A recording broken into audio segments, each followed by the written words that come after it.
Homeschooling आणि unschooling म्हणजे काय? होमस्कूलिंगला मराठीमध्ये स्वशिक्षण असं म्हणतात. हम्म.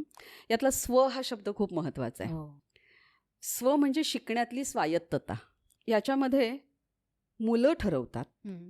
की मला काय शिकायचंय, कधी शिकायचंय, हम्म. किती शिकायचंय. हम्म.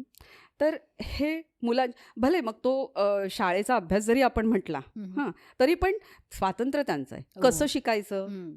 कधी शिकायचं, किती वेळ शिकायचं, हे सगळं बरोबर. त्यांचं. परत त्यांची आवड, हम्म.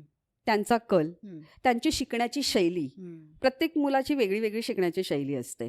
तर त्या शैलीप्रमाणे त्याला मिळणारा अवकाश हा त्याला हे अशा पद्धतीने शिकायची त्याला मुभा असते. हो. ते स्वशिक्षण झालं. हम्म.